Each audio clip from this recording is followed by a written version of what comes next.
Bien, buenos días. Vamos a dar inicio al tema del día de hoy. Como verán allí, se trata de aprendizaje. Inclusive dice ahí aprendizaje número uno, ¿no? Vamos a tratar de este tema. Es un tema bastante interesante, creo yo, aplicable fácilmente, porque, como saben, más del 70% de nuestros comportamientos son comportamientos aprendidos, comportamientos que hemos ido adquiriendo a lo largo de nuestra vida. Y es interesante conocer cómo es que pasó, y es interesante también ahora, y ya con todo el conocimiento y la conciencia del asunto, poder saber, bueno, cómo lo adquirimos, cómo lo podemos modificar o no lo podemos modificar. Todo lo adquirido teóricamente puede modificarse. ¿Y cómo lo hacemos? ¿No? Entonces, y buscar esos ejemplitos y buscar esas relaciones para tratar de entendernos también mejor. Vamos a empezar, bueno, de repente una pregunta algo polémica en algunos casos es cuáles son las conductas aprendidas y cuáles son las conductas heredadas, ¿no? Como la lámina que tienen allí, ¿no? Hay una niña que toca un instrumento, es muy pequeña, entonces, ¿cuánto de lo que ella muestra lo heredó como habilidad o lo aprendió? Tema polémico, ¿verdad? Por ello, es que vamos a revisar qué es el aprendizaje en líneas generales, una visión bastante gruesa, de repente bastante rápida.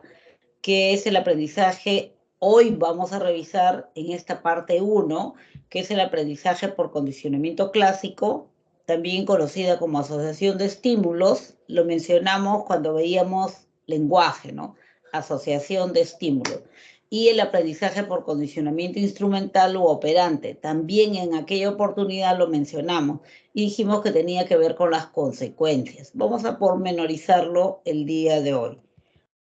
Y luego veremos en líneas generales a qué cosa se le llama aprendizaje y qué cosa no es aprendizaje. Entonces, empecemos por el tema mismo. ¿Qué es aprendizaje? Se le llama así a cualquier cambio que sea relativamente permanente. Bueno, en el mundo todo es relativo en realidad, ¿no? Cambio que más o menos tú lo veas que ya es estable, cambió su forma de actuar, su forma de reaccionar, su forma de pensar, su forma de sentir, pero ha habido un cambio que se está estabilizando, que se queda, que no varía de un momento a otro, sino ya quedó.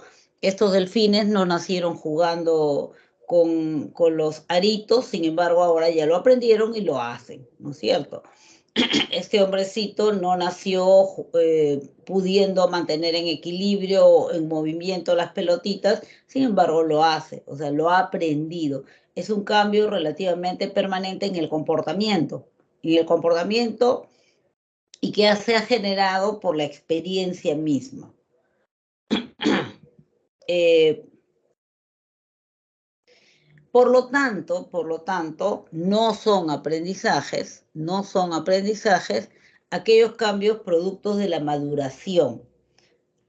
Podría de repente no ser el ejemplo más exacto el caminar, porque sí tiene que ver con estimulación externa, pero básicamente tiene que ver con la maduración biológica, como el hablar, tiene que ver con la maduración biológica del individuo, ¿no? Hemos visto la vez anterior sistema nervioso, auditivo, aparato fonador y respiratorio, pero también tiene que ver con la estimulación que reciba. Pero cambios de voz, por ejemplo, que un niño tenga una voz muy parecida a la voz de una niña, pero cuando ya es adolescente, su voz empieza a engrosar un poquito más y así tenga luego un timbre alto, como un tenor, por ejemplo, pero sigue siendo su voz diferente y fácilmente reconocible a la de una mujer.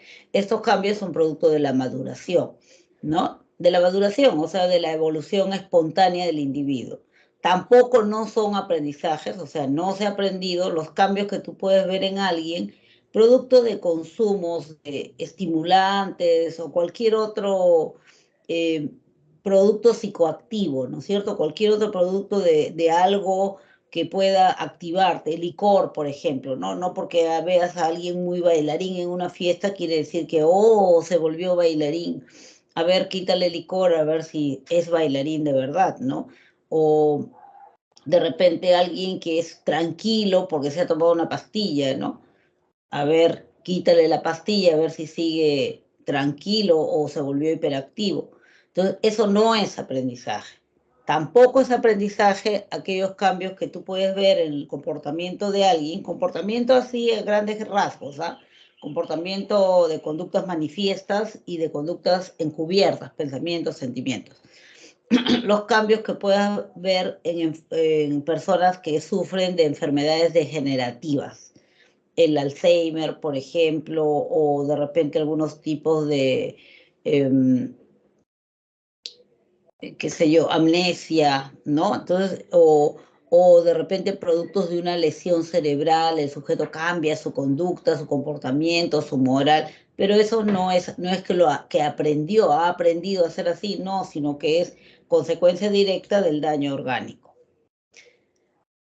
Ahora sí, entremos a revisar este enfoque que pormenorizaremos el día de hoy, el enfoque conductual del aprendizaje. ¿Qué dice el enfoque conductual? Nos acordamos de la escuela conductual, del enfoque conductual, que dice que hay que estudiar solamente la conducta manifiesta, aquella que podemos ver, que podemos observar tú, yo, todos, coincidir en lo que estamos viendo. El enfoque conductual dice que el aprendizaje es producto de una relación contingente entre estímulos y respuestas observables. ¿Qué es una relación contingente? Una relación de coincidencia.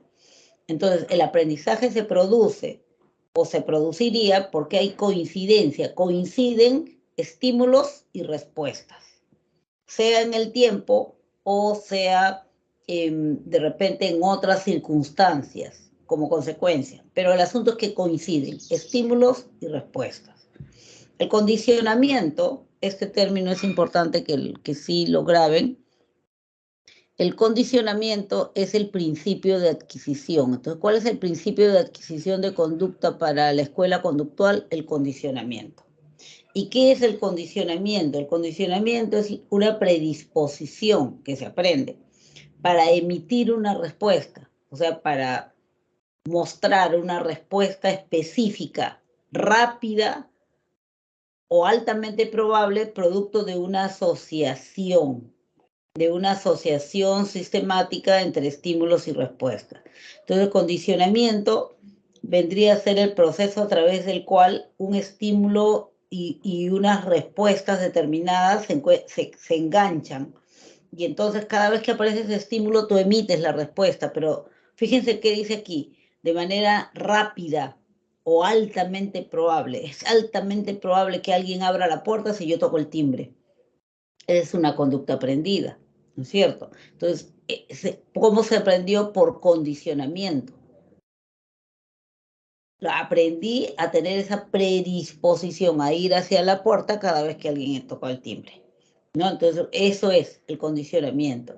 Es la predisposición que tú has adquirido para emitir, o sea, para mostrar una respuesta. Respuesta es igual a conducta en el enfoque conductual, una respuesta específica, no cualquier respuesta, esta específicamente, de manera rápida y altamente probable por haber asociado sistemáticamente, producto de la experiencia, pues, ¿no?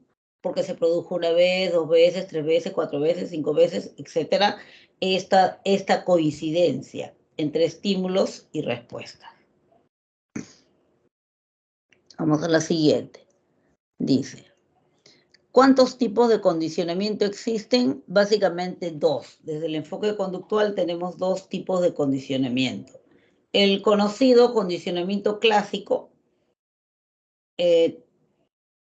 descubierto, desarrollado y de repente perfeccionado o analizado por Iván Pavlov, y el condicionamiento operante o instrumental desarrollado y difundido por Burrhus Frederick Skinner. Iván Pavlov era un fisiólogo, ¿no? Entonces, él realiza una investigación que llega a obtener un premio Nobel, ¿no? Una investigación sobre procesos de salivación. Él estaba investigando sobre la salivación porque era fisiólogo y le había hecho una fístula, como un orificio, a unos perritos para recolectar la cantidad de saliva producida. La cantidad de saliva producida después de determinadas o diferentes horas en que el sujeto, en que el perrito, se mantenía deprivado de alimentos. Entonces allí descubrió que su animalito experimental, su perrito, aprendió determinadas conductas y elaboró otra investigación para confirmar lo que a él le parecía estar viendo en esa primera investigación. Vamos a desarrollarla inmediatamente. Básicamente, lo que te dice Iván Pavlov es se produce el aprendizaje porque se asocian dos estímulos. En cambio, Skinner dice, se produce, sí, es cierto, no lo descarta ni nada por el estilo, ni polemiza con él, ¿no? Sino que dice, pero también aprendemos comportamientos al asociar las conductas o respuestas del individuo con las consecuencias que tiene. Si algo te favorece, lo repites. Si algo te perjudica, ya no lo haces. Ya, entonces, esa es básicamente la diferencia entre estos dos tipos de condicionamiento. En el clásico asocias dos estímulos que generalmente, casi siempre, se presentan juntitos. Juntitos. En cambio, en el otro lado, tú aprendes comportamientos porque las consecuencias te favorecen o dejas de aprender aquello cuyas consecuencias más bien te perjudican. Vamos a pormenorizar más todavía. Este es el experimento de Iván Pavlov. Se aprende por asociación de estímulos. Asociar significa relacionar. Se aprende por asociación de estímulos.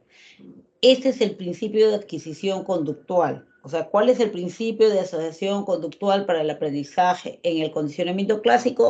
La asociación de estímulos. Entonces, este principio de adquisición conductual te permite explicar por cómo diversas respuestas, generalmente respuestas reflejas, aparecen que inicialmente, como eran respuestas reflejas, inicialmente aparecían solo ante el estímulo provocador del reflejo.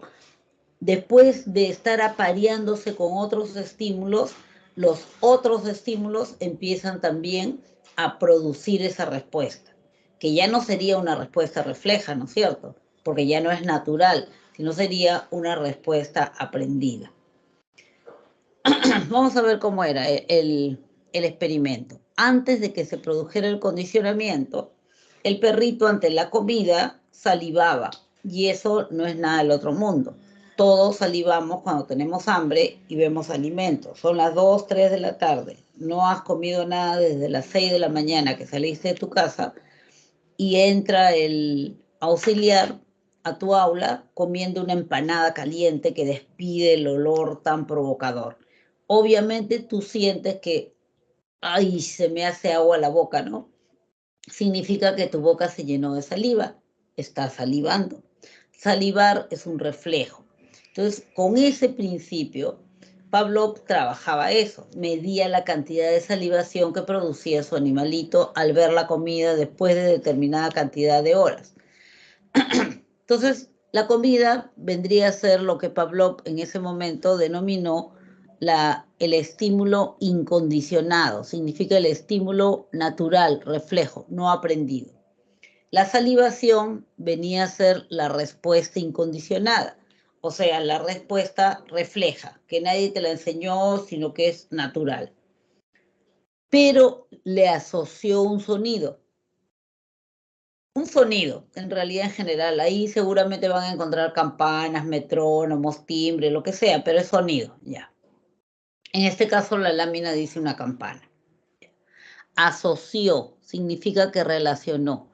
Cada vez que entraba el hombre con la comida, sonaba la campana. O de repente, juntos, ¿no? Sonaba la campana y entraba el experimentador con la comida. A esa campana que de manera natural, o sea, si solamente sonaba la campana no provocaba salivación, se le llamó estímulo neutro.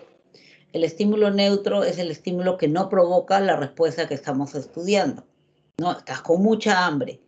Entra alguien a tu aula trayendo un mapa mundi, nadie se pone a salivar, ¿no?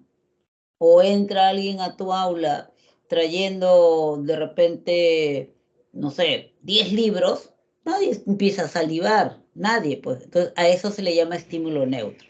En este caso, el sonido de la campana, comprobadamente, era un estímulo neutro. Ya, y no provocaba la salivación. Pero durante el condicionamiento se asociaron estos dos estímulos. Sonaba la campana, entraba el hombre con la comida. Mientras sonaba la campana, entraba el experimentador con la comida. O sea, los dos estímulos, el incondicionado y el neutro, se estaban presentando juntitos. La respuesta del animal experimental era la salivación, pero la salivación inicialmente respondía a la visión de la comida, porque estaba viendo la comida es que empezaba a salivar, pero también estaba sonando la campana, ojo, también estaba sonando la campana. Entonces, ¿qué pasó? Pavlov reporta de que después del 10º ensayo, o sea, el 11º ensayo, el solo sonido de la campana provocaba la salivación del perrito. Quiere decir que el animalito aprendió que el sonido de la campana era como el aviso de que, oh, llega tu comida, ya viene tu comida. Aprendió eso, ¿ya? A este estímulo entonces le llamó estímulo condicionado. Si quieren, tómenlo como que es un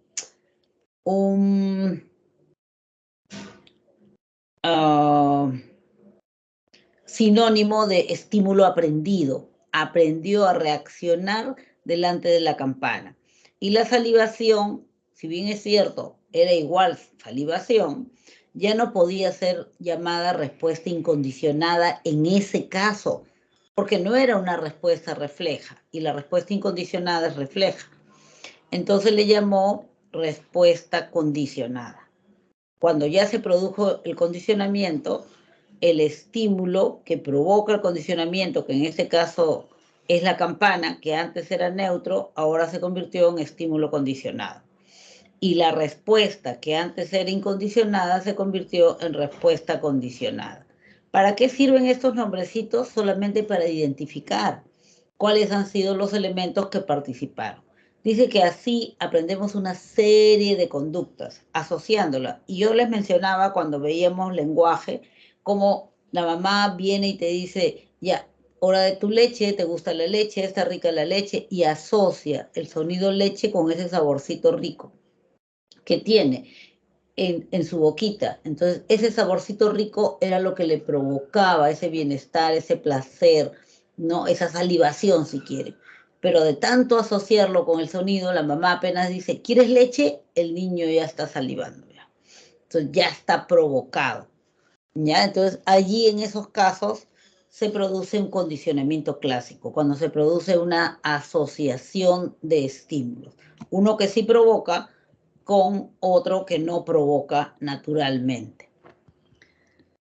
Dice que así también se aprende muchas de las respuestas emocionales, sobre todo las que están vinculadas con, con, la, con, la, con las emociones. Ya se aprenden muchas respuestas, sobre todo con las emociones básicas, alegría, miedo, sorpresa, cólera, se aprenden así. Y vamos a ubicar acá los elementos.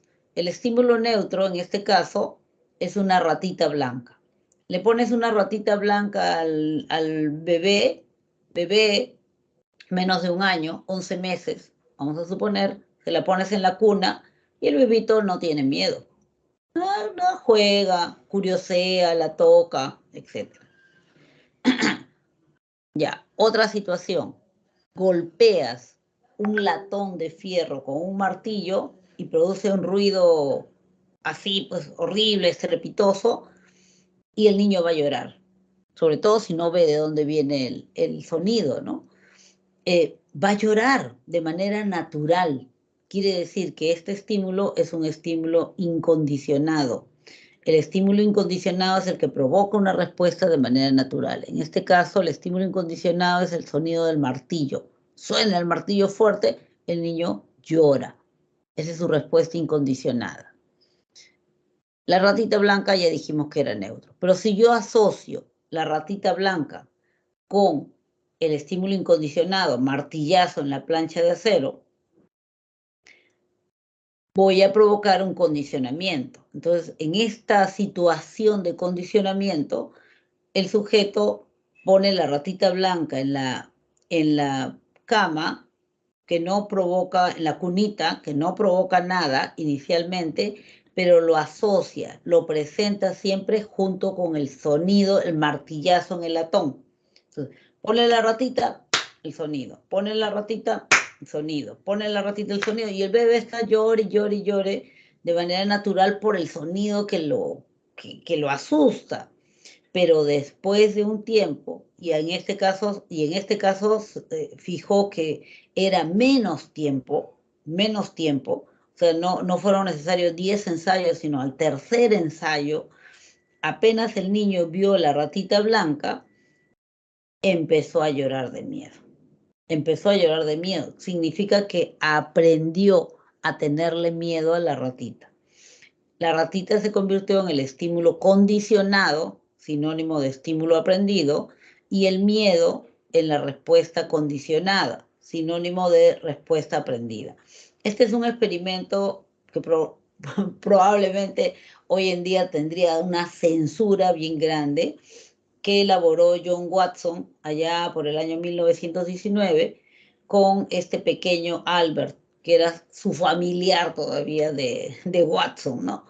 Entonces, bueno, él quiso demostrar de que las emociones son algo que se aprenden por condicionamiento clásico. Y si nosotros nos ponemos a pensar en situaciones que nos pueden haber pasado similares, haber asociado, de repente no cosas feas, ¿no? Sino aquello que nos causa nostalgia, por ejemplo. Ah, pasear por la playa, sí, porque me acuerdo que, o de repente hasta ni me acuerdo, no sé, bueno, que paseaba con tal persona, o que mi papá siempre me llevaba a ver los barcos, entonces sin darme cuenta, me gusta, me siento bien, en este caso ya no sería miedo lo que aprendo, sino aprendo a sentirme relajada en algunas situaciones que yo he asociado con eventos relajantes. ¿Se dan cuenta? Entonces, sí está bien orientado el hecho de que muchas de las emociones básicas se aprenden bajo este principio del condicionamiento clásico. Por eso les dije que bien interesante el tema, ¿no? Vamos a ver el otro tipo de condicionamiento. El otro tipo de condicionamiento fue elaborado, desarrollado por Burgos Friedrich Skinner. Skinner fue quien le llamó al condicionamiento clásico condicionamiento respondiente, porque dijo, sí, Pavlov, Watson tienen razón, se aprende, así se aprende. Claro, no todas las conductas, pero se aprende a responder, se aprende a reaccionar. Y por eso le llamó condicionamiento respondiente. Pero mencionó también, hay otros comportamientos que no los mostrar, ¿no? No los emitimos porque reaccionamos ante una situación, sino los emitimos porque queremos hacerlo. Entre comillas, lo de queremos. A eso le llamó condicionamiento instrumental u operante. Instrumental porque dice que el sujeto utiliza su conducta como un instrumento para obtener algo. Operante porque el sujeto asume un rol activo, opera en su ambiente, él actúa sobre el ambiente. No es que el ambiente actúa sobre él y él reacciona. No. En el caso del condicionamiento instrumental o operante, el sujeto es el que actúa sobre el ambiente. Aquí el comportamiento va a aumentar si y solo si está seguido, o sea, si la consecuencia de su comportamiento es algo que él llama un refuerzo, ¿no? Un refuerzo, o sea, algo grato, algo agradable.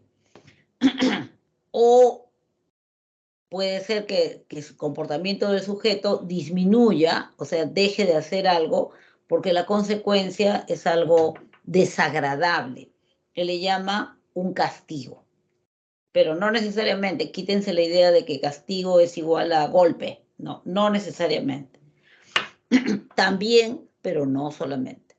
Bueno, él era mucho más experimental que otros conductistas seguramente, y él trabajó mucho en laboratorio con lo que llamó, o con lo que se llamaba, animales menores, ratas, ardillas, palomas, etc.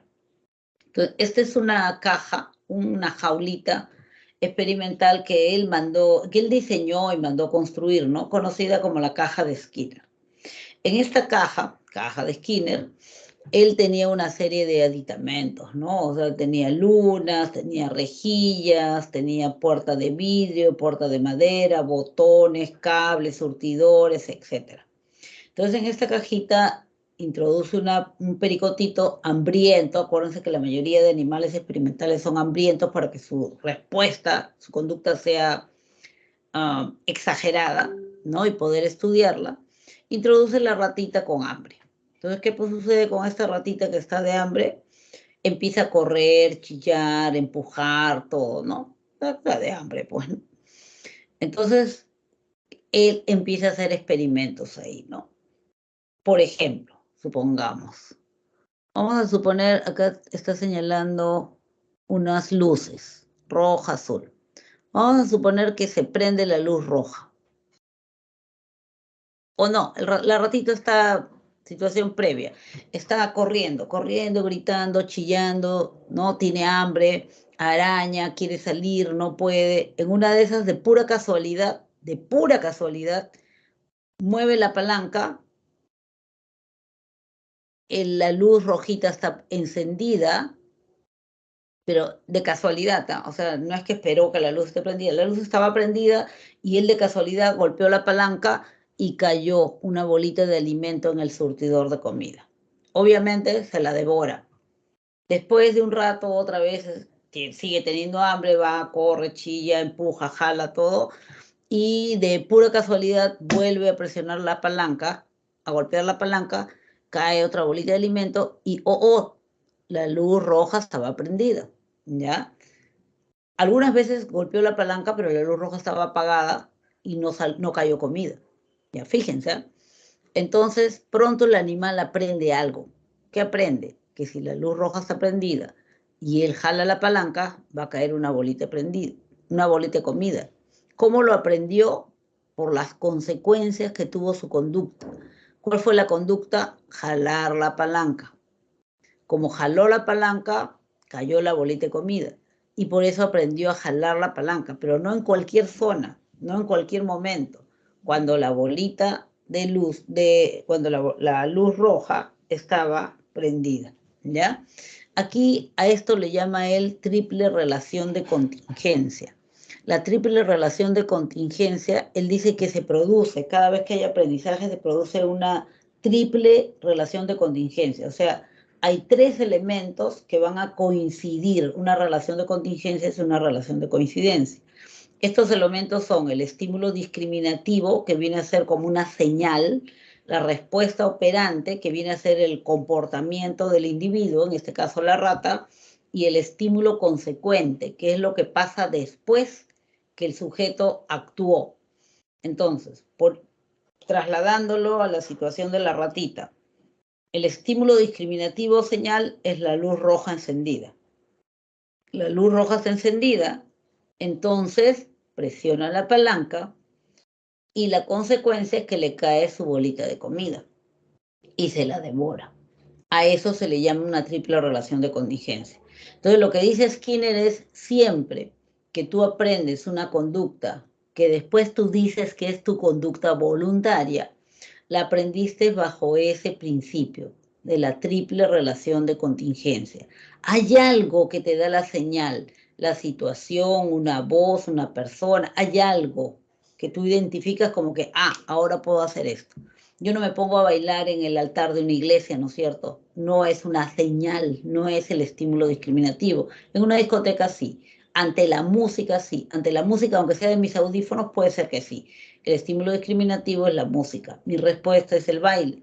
La consecuencia es que me siento relajada, me siento tranquila, me siento alegre, me siento contenta, ¿no? Entonces, siempre hay esa triple relación de contingencia que tendríamos que aprender a ubicarla, ¿no? Aprender a ubicarla para saber por qué estamos actuando de una manera determinada, si estamos contentos con eso, ¿no?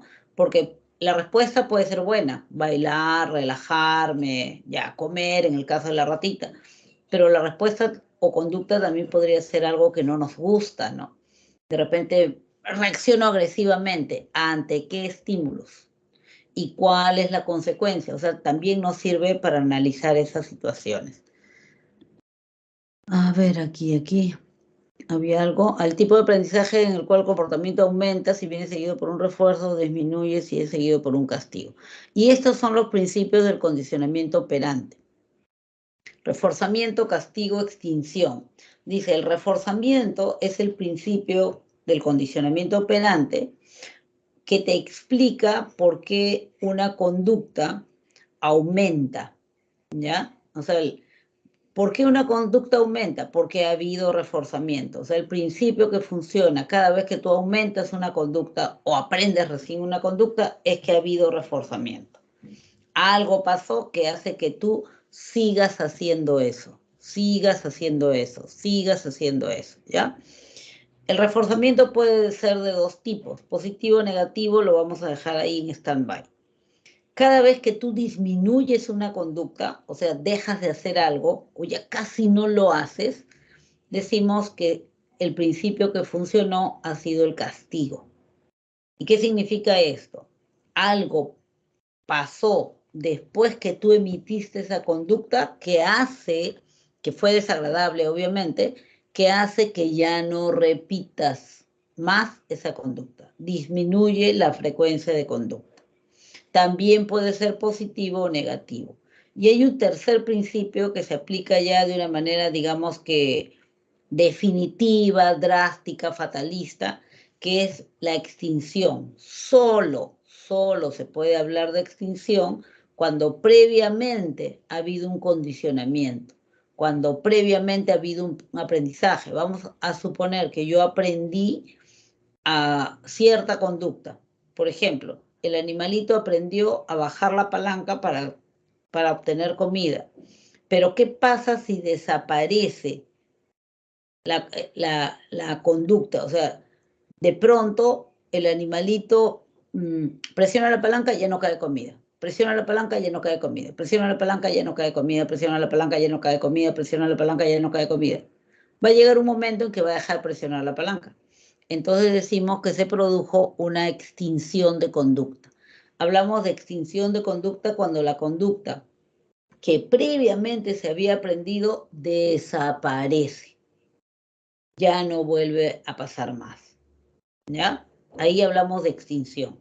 Si solamente se reduce, hay un castigo de por medio. Pero si desaparece, ahí recién puedo decir la conducta se ha extinguido. Algo que hay que tener mucho cuidado aquí, como hablamos de reforzamiento positivo, negativo, castigo positivo, negativo, es cómo se utilizan en análisis conductual esos términos. Y por eso la alerta, ¿no? En análisis conductual positivo y negativo no tienen una acepción aritmética. No, perdón, tienen una acepción aritmética, no una acepción ética. No hablo de positivo como bueno, ni negativo como malo. Hablo de positivo como sumar, añadir, y hablo de negativo como restar, quitar, ¿ya? Entonces, aquí solamente tienen esa noción, utilizamos esa acepción de la palabra. Positivo significa sumar, negativo significa restar. Quiere decir que en el reforzamiento positivo algo pasó después, recibí algo agradable, ahí hubo reforzamiento positivo. Pero si la consecuencia fue que desapareció algo, había algo probablemente que no me gustaba y ahora ya no está, decimos que es un reforzamiento negativo porque se restó algo del ambiente, de la situación, se quitó algo de la situación. Igualito en el caso del castigo. Mi conducta disminuye porque la consecuencia es que aparece algo.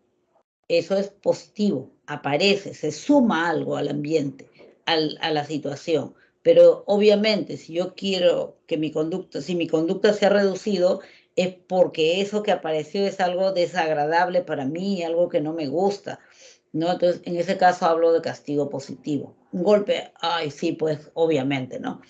Y hablo de castigo negativo cuando desaparece algo, cuando se resta algo de la situación. Obviamente, si yo ya dejé de hacer algo, he dejado de hacerlo porque la consecuencia es que desaparece algo. De repente desaparece mi celular, me lo quitan, o de repente no me dejan ver televisión, o de repente ya no me dejan salir a la calle. O sea, algo que yo tenía desapareció, me lo quitaron. Entonces digo que ha habido un castigo negativo. ¿Ya? Vamos a verlo inmediatamente con ejemplos. Acá tenemos, por ejemplo, acá tenemos más ejemplos. Hablamos de reforzamiento para referirnos a el principio conductual que te va a explicar por qué una conducta aumenta. Siempre que te hablen de reforzamiento, están hablando de que la conducta se incrementa, aumenta su frecuencia, lo sigue haciendo. El reforzamiento siempre te explica por qué una conducta aumenta. Puede ser reforzamiento positivo o puede ser reforzamiento negativo. Hablamos de reforzamiento positivo cuando la conducta se incrementa. ¿Por qué? Por la consecuencia agradable que ha tenido. Esta chica estudió bastante en una situación de concurso, ¿no? Dio de repente su mejor medida y la consecuencia fue que se ganó el premio. Entonces, este premio va a actuar como el estímulo, ¿no? Para que siga esforzándose un montón y obteniendo premios. Cada vez que tú aprendes una conducta, porque el resultado es que recibes algo agradable, hablamos de un reforzamiento positivo, ¿ya? Por ejemplo, el niño termina la tarea para que la maestra le ponga la carita feliz. Reforzamiento positivo. Estudio bastante porque me encanta que venga mi papá y me diga, bien hecho, hijita, bien hecho. Ah, la palmadita en la espalda nomás, o una sonrisa, mi mamá que me ve y me ponga una limonada. Ya, es una aprobación. Entonces, en esos casos estamos hablando de reforzamiento positivo. Mi conducta se va a incrementar cada vez que tiene como consecuencia un estímulo agradable. Eso de premio podría estar hasta entre comillas, no necesariamente es algo material. Es más, si tú revisas tu propio quehacer, tu propia vida, te vas a dar cuenta que muchas de las conductas que tú tienes están mantenidas, decimos así, se mantienen, están mantenidas por reforzadores sociales. Los reforzadores sociales no son reforzadores materiales, no es un premio, no es una copa, no es una propina, no necesariamente. Es un bien hecho, una sonrisa, una palmadita en el hombro, o sea, esos son reforzadores sociales, ¿no? O escuchar que alguien habla bien de ti, ese es un reforzador social. ¿Cuál es el estímulo discriminativo? La situación en la que se produce la conducta. El estímulo discriminativo siempre es la situación. A veces como que no se ve muy claro, la gente no lo pasa por desapercibido, pero sí es importante tenerlo en cuenta. La respuesta operante en qué situación se da y la consecuencia es lo que va a mantener tu conducta. En este caso, se cumple de que la conducta va a aumentar. La conducta aumenta. ¿Por qué? Porque la consecuencia de esta conducta es que aparece, se suma, por eso es positivo, un estímulo agradable. Pero también hay conductas que aprendemos y mantenemos porque la consecuencia es que desaparece algo desagradable de mi vida, que hasta ahora estaba, pero desapareció porque yo emití esa conducta. Entonces, por ejemplo, clásico, el despertador, pues. Estás durmiendo, suena el despertador y tú vas y apagas el despertador y desaparece la alarma, ¿no? Desaparece. Aprendiste a apagar el despertador porque desaparece el sonido desagradable. ¿He aprendido algo? Sí, pues. ¿Se mantiene tu conducta? Sí, se mantiene. ¿Por qué? Porque la consecuencia de mi conducta es que desaparece, se quita algo desagradable de la situación. Y por eso hablamos de reforzamiento también, porque se incrementa la conducta, pero en este caso reforzamiento negativo. Aprendí a usar paraguas para no mojarme. Aprendí a usar chalina para no tener frío en el cuello. Aprendí a tomar pastillas para que no me duele la cabeza. Entonces, todas esas conductas son casos de reforzamiento negativo. ¿Ya?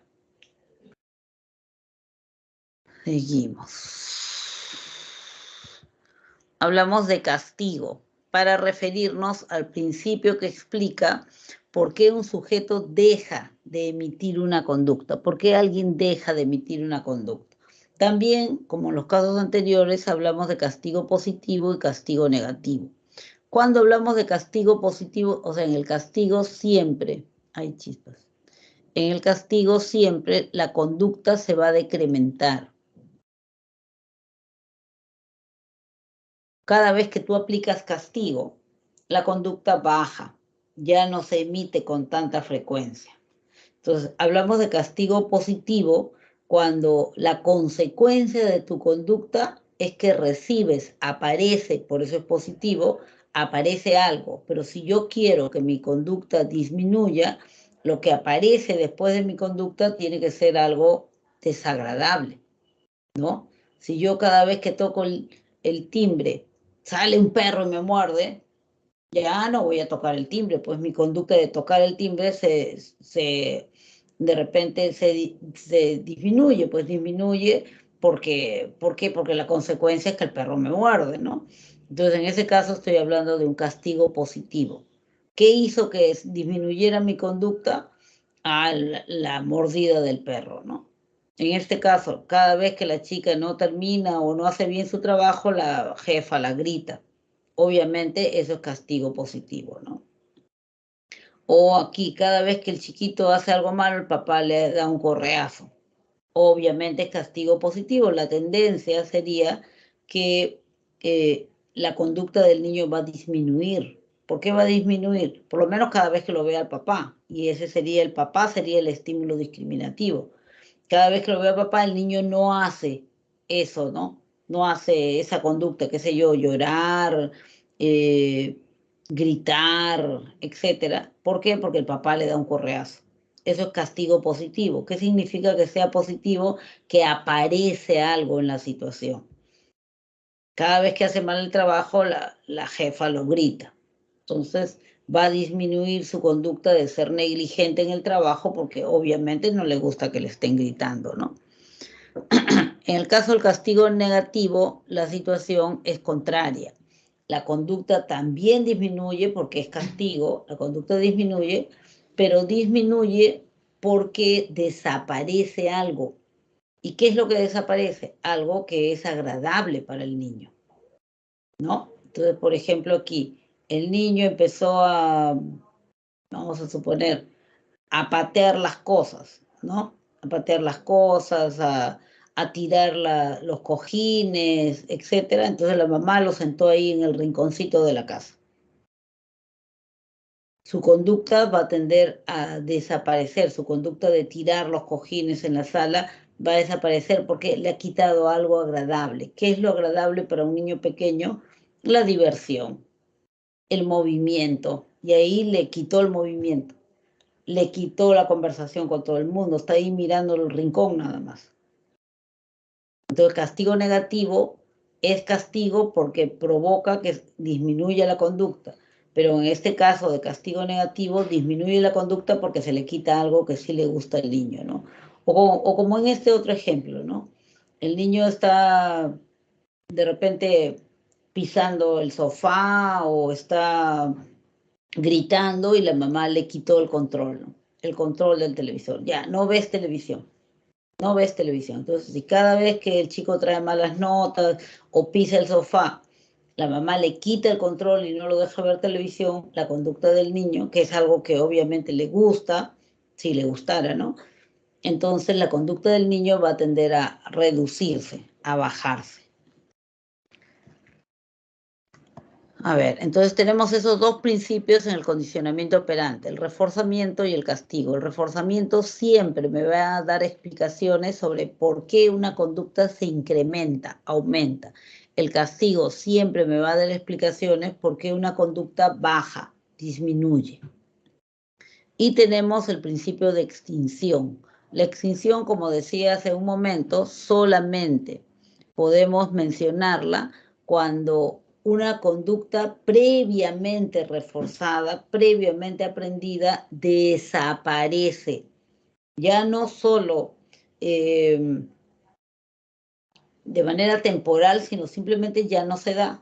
Es como si se desaprendiera, si existiera esa palabra, ¿no? Ante un estímulo discriminativo determinado, o sea, en una situación determinada, la respuesta operante, que es la respuesta voluntaria, desaparece. ¿Por qué? Porque el estímulo reforzador, o sea, el refuerzo que antes la mantenía viva, ahora desapareció. Y por eso les decía, como en el condicionamiento clásico, ¿no? Si suena la campana para el perrito de Pavlov y no entra la comida, y él está salivando, salivando, porque ya aprendió a salivar, ya aprendió. No entra la comida. Pasa un rato, vuelve a sonar la campana, otra vez saliva. No entra la comida, y no entra la comida, y no entra la comida. Va a llegar un momento en que va a dejar de salivar cada vez que suene la campana. Se extinguió la conducta aprendida. En el otro caso, el niño aprende de repente a terminar la tarea para que le pongan la carita feliz. Termina la tarea, le pone la carita feliz. Pero llega un momento que la maestra ya no le pone nada, ya no hace la tarea ya. Su conducta se extinguió por falta de reforzamiento. Acá en el ejemplo tienen un niño que hace pataletas, ¿no? Claro, hacía pataleta, la mamá lo jala, el papá lo jala, los dos le hablan, etcétera, hace bulla. Pero de repente con indicaciones que le han dado, lo dejan que haga su pataleta, de repente el papá ni siquiera debería estar acá. Simplemente lo ignora. ¿Y qué es lo que sucede? Que se extingue la conducta, ¿no? Dice, la pataleta del niño se extingue al dejar de recibir la atención de los padres en esos momentos. Es lo que suele recomendarse y es lo que suele suceder, ¿no? Ante una conducta determinada se extingue al dejar de recibir el reforzamiento. Lo importante es que se acuerden de aquí es de que deja de recibir el reforzamiento. ¿Cuáles son las diferencias entre el condicionamiento clásico y el operante entonces? Básicamente las que están allí, que creo que ustedes sí las pueden distinguir, ¿no? El condicionamiento clásico te enseña una conducta refleja, una conducta respondiente, reaccionas ante el ambiente. La conducta operante, en el condicionamiento operante, la conducta es operante, es una conducta activa, es una conducta emitida. Entonces, aquí es reacciona y aquí actúa. El rol del sujeto en la primera es pasivo, en la segunda es activo.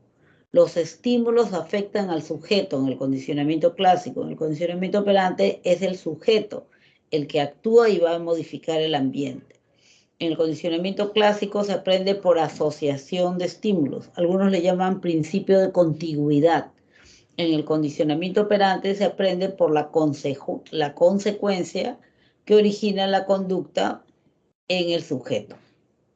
Acá tienen otros ejemplitos. En el condicionamiento clásico se asocia una respuesta involuntaria a un estímulo. No asocio la comida al sonido. En ese caso ya le pusieron un silbato. En el condicionamiento operante asocia también, pero el comportamiento voluntario, entre comillas, con la consecuencia. Presiono la palanca, sale la comida. Entonces, asocia la comida con su movimiento, con la consecuencia de su movimiento, que en este caso vendría a ser presionar la palanca. Y hasta ahí. A ver, vamos a revisar preguntitas. Tarara. Ya, chicos, ahora sí. Díganme. Ay, ¿qué cosa? Sí, dime. Por favor, ¿podría poner la diapositiva 16 para tomarle captura? No se muestra. Esta. Hay Gracias. una pregunta que dice si algo es reversible. ¿A qué se refería, por favor?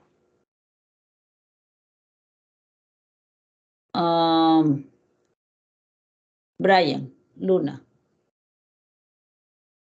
¿Es reversible? ¿A qué te refieres lo de reversible? ¿A qué tipo de condicionamiento?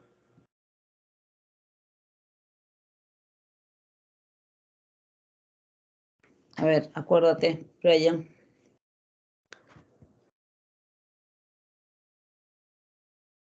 Ah, ya, el experimento con el niño que puso como ejemplo. Sí. Se llama desensibilización.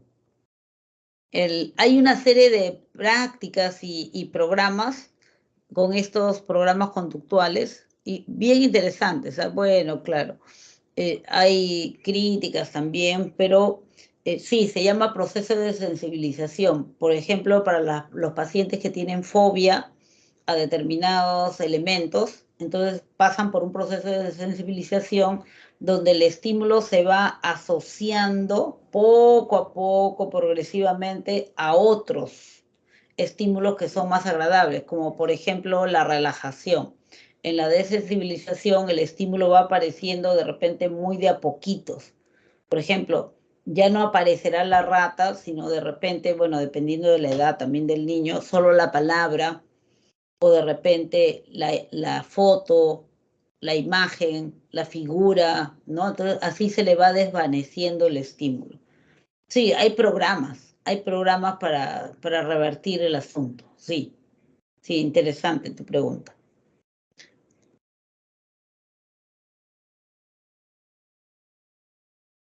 Pero ese ejemplo sería condenado. Ahora sería así, recontra criticado, pues. Porque no es ético, pues, hacer experimento con niños, ¿no? Bueno, en este caso era su pariente, pero igual. Vamos a revisar esto, ¿ya? Dice, Valeria comenta que está preocupada porque su hijo de 1 año aún no aprendió a caminar. Cuenta que le han comprado un andador, lo llevan interdiario al parque para que vea a otros niños caminando, o sea, para que imite, pero parece que nada de eso le ayuda. Respecto a este caso, identifique el valor de verdad, verdadero o falso, de las siguientes proposiciones. Dice, se justifica la preocupación. A los 12 meses ya debería estar caminando. ¿Verdadero o falso? ¿Qué dicen? Falso. Falso. Falso. Pues. Sí. Falso. A ver, seguimos.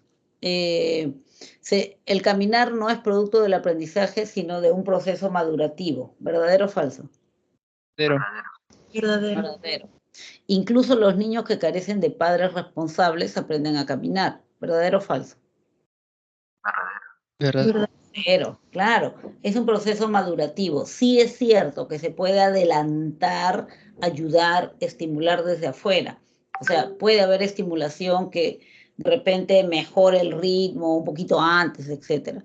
Pero es madurativo, pues. Es madurativo. Entonces, falso, verdadero, verdadero. La respuesta está en la letra C. Vamos a la siguiente. Aquí van a tener que corregir en su separata. Creo que la respuesta A estaba diferente. Es falso, verdadero, verdadero. Dice, en la explicación conductual del aprendizaje de Skinner aporta la noción de operante. Claro, ese es su aporte de Skinner. Identifica el valor de verdad de las siguientes afirmaciones relacionadas con el condicionamiento operante. El estímulo neutro propicia la ocurrencia de una respuesta operante. ¿Verdadero o falso? Falso. Falso, pues, bien falso. Todo individuo es un receptor pasivo de los estímulos del entorno. Todo individuo es un receptor pasivo de los falsos, claro que sí. A veces puede ser activo. La consecuencia de una conducta puede favorecer un aprendizaje. Sí, verdadero. Verdadero, la respuesta es la letra D. Y la última. Durante el primer año de vida, los bebés aprenden a leer el rostro de las personas. Leer el rostro, bueno, ya, entre comillas, ¿no? Asociando las expresiones faciales diferentes con el comportamiento y los tonos de voz que las acompañan. Esta situación es un ejemplo de adquisición de conductas a partir del principio de observación, imitación, maduración, instrumentalización, condicionamiento. Fuerte, fuerte. Condicionamiento. Condicionamiento, claro, eso es condicionamiento. Aprende por las consecuencias, en este caso aprende por asociación de estímulos. La respuesta es la D. Bien, bien hecho, chicos, ¿ah? Bien. Aquí está la clave de respuestas. Ya saben, primero hagan su resumen, su esquema, su gráfico, con lo que mejor trabajen. Después resuelvan su práctica solitos, sin mirar nada. Después jalan la clave de respuestas y ahí corrigen. Y se dan cuenta qué temas todavía les falta reforzar y cuáles ya están bien. Bien, chicas, Profesor, chicos, dime. disculpe una consulta. En la extinción dijo que para que se produzca debe dejar de recibir el reforzamiento. ¿También sería el castigo que ya no se dé? Oh, para que se extinga una conducta Sí, previamente tienes que haberla aprendido, ¿no es cierto? Ah, ya, si deja de ser castigada, claro. El claro. chico dice lisuras así, digamos que a diestra y siniestra delante de la mamá, y la mamá cada vez que dice lisuras le mete un poco de ají en la boca. Pero si de pronto la mamá ya no hace nada, chico suelta una lisura, ya no hace nada. Ah, ya le llega. Ya se extinguió también pues el aprendizaje, ¿no? Aprendió a no decir lisuras, pero ahora otra vez. Sí, bien, bien la pregunta, gracias. Gracias, Miss. Nos vemos, chao, que les vaya bien. Suerte. Gracias, profesora. Cuídese. Chao, chao.